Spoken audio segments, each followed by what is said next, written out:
ஹராம். ஏன்? ஈதுடைய நாள்.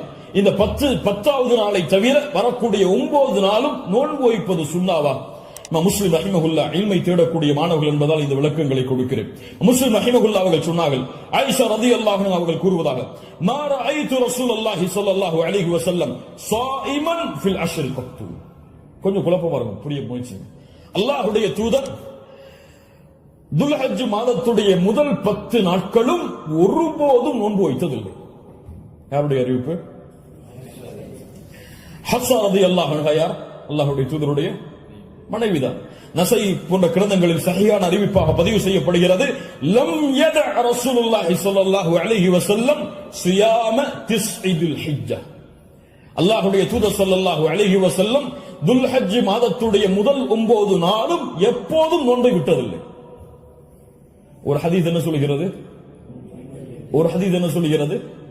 இப்ப இரண்டுக்கும் முரண்பாடு வருகிறது. இரண்டையும் மறுத்து விடலாமா? உலமாக்கள் இரண்டையும் எப்படி சேர்த்து புரிவது என்பதை சொல்லுகிறார். இல்மை புரிந்து கொள்வதுடைய அடிப்படை. எப்படி இரண்டையும் சேர்த்து பார்ப்பது? ஆயிஷா ரலியல்லாஹு அன்ஹா என்ன சொல்கிறார்கள்? முதல் இரண்டு அடிப்படைகள் புரிவது. முதல் அடிப்படை, ஆயிஷா ரலியல்லாஹு அன்ஹா என்ன சொல்கிறார்கள்? அல்லாஹ்வுடைய தூதர் 10 நாளும் துல்ஹஜ் மாதத்திலே நோன்பு வைத்ததில்லை. ஏன் 10 நாளும் ஒருவரால் நோன்பு வைக்க முடியாது? ஏன்? 10வது நாளில் ஈத் வருகிறது. அதனால் அல்லாஹ்வுடைய தூதர் 10 நாளும் என்று சேர்த்து சொல்கிறார்களே தவிர முதல் 9 நோன்பு வைக்கவில்லை என்று ஆயிஷா ரலியல்லாஹு அன்ஹா சொல்லவில்லை. 10 நாளும் சேர்த்து நோன்பு வைக்கவில்லை என்று ஆயிஷா ரலியல்லாஹு அன்ஹா சொல்கிறார்கள் என்று புரிந்தால் இது சிறந்தது. அப்படியும் இல்லை என்றால் ஹதீஸ் கலையிலே ஒரு சட்டம் இருக்கிறது, கவுலுல் முஸ்பித் முகத்தமுன் அலா கவுலின் நஃபி. மறுக்கக்கூடியவருடைய சொல்லை விட உறுதிப்படுத்தக்கூடியவருடைய சொல்லுக்கு பலம் அதிகம். மறுப்பவர் மறதியில் மறுக்கலாம், அங்கு உறுதிப்படுத்துபவர் மறதியிலோ அல்லது இட்டுக்கட்டப்பட்ட நிலையிலோ உறுதிப்படுத்த மாட்டார். ஒன்று பார்க்காமல் இருக்கலாம். அல்லாஹ்வுடைய தூதருடைய வாழ்வில் அவர்கள் அதை பார்க்காமல் இருக்கலாம். அந்த நாளில் அல்லாஹ்வுடைய தூதர் ஆயிஷா ரலியல்லாஹு அன்ஹாவோடு இல்லாமல் இருந்திருக்கலாம். ஆனால் ஹஃப்ஸா ரலியல்லாஹு அன்ஹா உறுதிப்படுத்துகிறார்கள். உறுதிப்படுத்துபவர் மறதியில் உறுதிப்படுத்த முடியாது, உறுதிப்படுத்துபவர் பார்க்காமல் உறுதிப்படுத்த முடியாது. அதனால் இந்த சட்டத்தின் அடிப்படையிலும் அல்லாஹ்வுடைய தூதர் 9 நாள் நோன்பு வைத்தார்கள் என்ற ஹதீஸ் தான் உயர்ந்த தரமுடையது என்று ஹதீஸ் கலையுடைய அறிஞர்கள் விளக்கம் சொல்கிறார்கள். அதனால் சட்டம் என்னவென்றால் 9 நாளும் நோன்பு வைப்பது சுன்னா. யாருக்கு இயலுமோ யாருக்கு முடியுமோ அவர்கள் துல்ஹஜ் மாதத்துடைய முதல் 9 நாட்களும் நோன்பு வைப்பது சுன்னா. 10வது நாள் நோன்பு வைப்பது ஹராம். நோன்புடைய சிறப்புகளை பற்றி நமக்கு தெரியும். அல்லாஹ்வுடைய பாதையில் ஒருவர் அல்லாஹ்வுடைய முகத்தை நாடி ஒரு நாள் நோன்பு வைத்தால் பஅதல்லாஹு வஜ்ஹஹு அனின் நாரி 70 ஹரீஃபா. ஹரீஃபா என்றால் ஆம். அல்லாஹ்வுடைய தூதர் ஸல்லல்லாஹு அலைஹி வஸல்லம் சொன்னார்கள், அல்லாஹ்வுடைய பாதையில் அல்லாஹ்வுடைய முகத்தை நாடி ஒருவர் ஒரு நாள் நோன்பு வைத்தால் அல்லாஹ் ரப்புல் ஆலமீன் அவருடைய முகத்தை நரகத்தில் இருந்து 70 ஆண்டுகள் தூரமாக்குகிறார். அல்லாஹ் அக்பர். அல்லாஹ் ரப்புல் ஆலமீன் அந்த பாக்கியத்தை நமக்கு கொடுப்பானாக. அல்லாஹ்வுடைய தூதர் ஸல்லல்லாஹு அலைஹி வஸல்லம் துல்ஹஜ் மாதத்துடைய முதல் 10 நாட்களில் வரக்கூடிய யௌமு அரஃபா, அரஃபாவுடைய தினத்துடைய சிறப்பை பற்றி சொன்னார்கள். மா மின் யௌமின் அக்ஸர மின் அய்யுஅதிகல்லாஹு ஃபீஹி அப்தன் மினன் நார் மின் யௌமி அரஃபா. அல்லாஹ் ரப்புல் ஆலமீன் அதிகமான நரக விடுதலையை கொடுக்கக்கூடிய நாள் அது அரஃபாவுடைய நாள் தான். அரஃபாவுடைய நாளில் அல்லாஹ் முதல் வானத்திற்கு வருகிறான். எப்படி வருகிறான்? ஏன் வருவான்? சரியா? அல்லாஹ் வருவான். அவனுடைய அவன் விரும்புகின்ற முறையில் அல்லாஹ் வருவான். என்ன செய்வான்? கேட்பான், மா இவர்கள் எதை விரும்புகிறார்கள்? மா அராத ஹாஉலா, இவர்கள் எதை விரும்புகிறார்கள்? வேறொரு ஹதீஸிலே அல்லாஹ் ரப்புல் ஆலமீன் அங்கே கூடியிருக்கக்கூடிய எல்லோருக்கும் அல்லாஹ் மன்னிப்பை வழங்குவான்.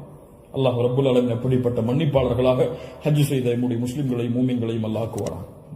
அல்லாஹ்வுடைய தூதர் ஸல்லல்லாஹு அலைஹி வஸல்லம் சொன்னார்கள், அரஃபாவுடைய அந்த இடத்தில் ஒன்று கூற முடியாத மூமின்களை, ஹஜ்ஜுக்கு செல்ல முடியாத மூமின்களுக்கு அல்லாஹ்வுடைய தூதர் சொன்னார்கள், சியாமு யௌமி அரஃபா, அரஃபாவுடைய நாளில் நோன்பு வைப்பது அவருடைய முன் சென்ற ஒரு வருடத்துடைய பாவத்திற்கும் பின் சென்ற ஒரு வருடத்துடைய பாவத்திற்கும் பாவ மன்னிப்பாக இருக்கும். அல்லாஹ் அக்பர்.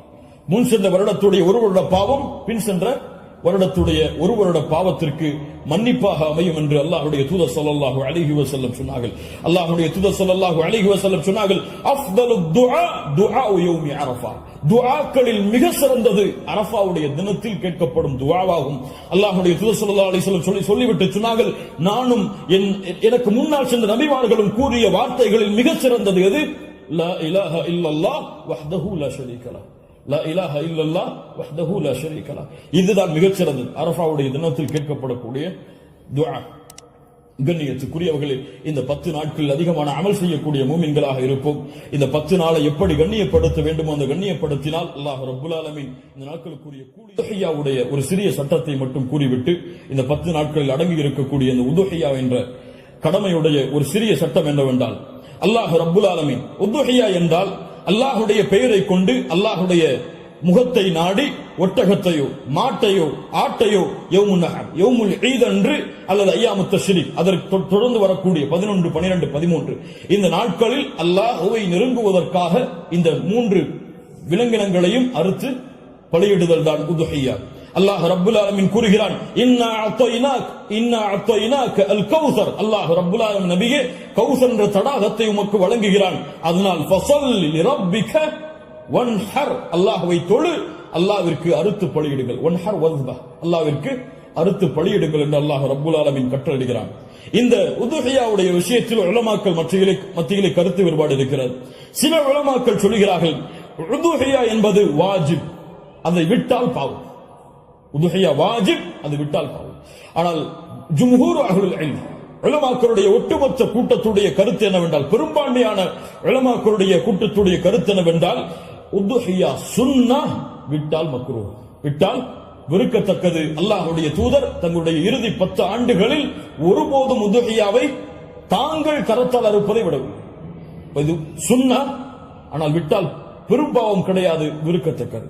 கண்ணியத்துக்குரியவர்களை யாருக்கு அல்லாஹ் வசதி செய்திருக்கிறானோ அவர்கள் எவ்வளவு விலங்கின அந்த ஆடுகளையோ மாடுகளையோ ஒட்டகங்களையோ அறுத்து பலியிட முடியுமோ அவர்கள் அறுத்து பலியிடலாம். ஒருவருக்கு ஒரு ஆடுதான். ஒரு மாட்டை ஒருவர் முழுவதாக அறுப்பதற்கு அவருக்கு செல்வம் இருந்தால், வசதி இருந்தால் அறுக்கலாம்.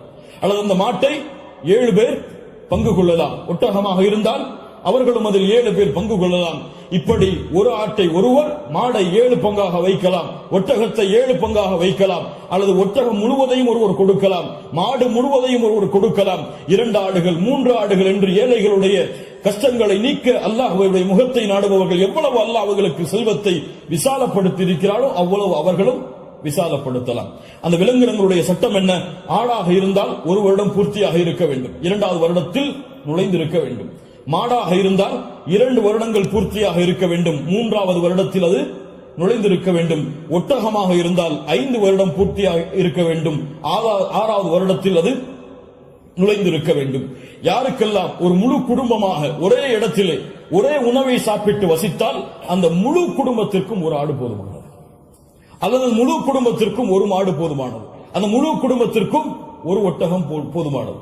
ஒரு குடும்பம் மொத்தமாக ஒரே இடத்திலே ஒரே உணவை சாப்பிட்டு இருந்தால், தனித்தனியாக வேறு வேறு உணவுகளை வைத்திருந்தால் அவர்கள் தனித்தனியாக உதுஹியாவை அவர்கள் கொடுக்க வேண்டும்.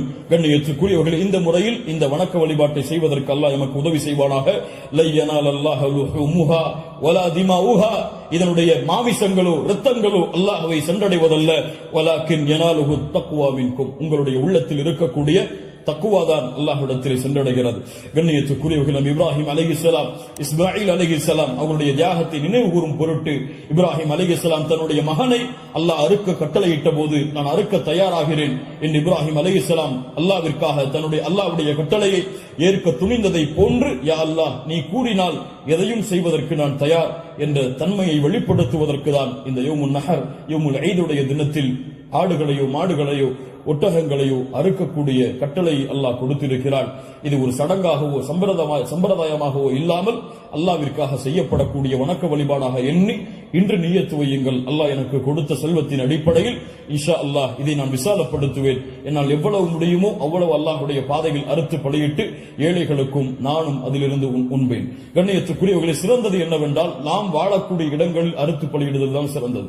நாம் வாழாத ஊர்களில் அறுத்து பலியிடுதல் சிறந்தது கிடையாது, உலமாக்களுடைய குர்ஆன் சுன்னாவுடைய ஆதாரங்களின் அடிப்படையில். அதனால் நாம் அறுத்து முழுவதுமாக நாம எடுத்துக்கொள்ளலாம், அல்லது ஏழைகளுக்கு முழுவதுமாக கொடுக்கலாம், உறவினர்களுக்கு முழுவதுமாக கொடுக்கலாம். இதில் ஹதீஸ் அடிப்படையில் தெளிவான ஆதாரங்கள் எவ்வளவு பங்குகளை வைக்க வேண்டும் என்பதற்கு கிடையாது. ஆனால் 3 பங்காக வைத்து கொடுக்கப்பட வேண்டும் என்பது ஹதீஸ் கலையிலே ஹதீஸிலிருந்து இஜ்திஹாத் அதை ஆய்வு செய்து முடிவெடுத்த உலமாக்கள் இப்னு கையிம் போன்றவர்கள் 3 பங்காக அதை வைத்து பங்கிட வேண்டும் என்று விளக்கம் சொல்கிறார்கள். இன்ஷா அல்லாஹ் அதுவும் சிறந்ததுதான். ஒரு பங்கு எமக்கு, இன்னொரு பங்கு உறவினர்களுக்கு, இன்னொரு பங்கு ஏழைகளுக்கும் கொடுத்து உதவலாம். அல்லது பங்குகள் முழுவதுமாக ஏழைகளுக்கும் கொடுக்கலாம். அதிலிருந்து நாமும் முழுவதுமாக சாப்பிடலாம். இதில் எந்த தவறும் கிடையாது. அல்லாஹ் ரப்புல் ஆலமீன் இன்னும் விளக்கங்கள் உங்களுக்கு தேவை இருந்தால் உலமாக்களை அணுகி அதை கேட்டுக்கொள்ளுங்கள்.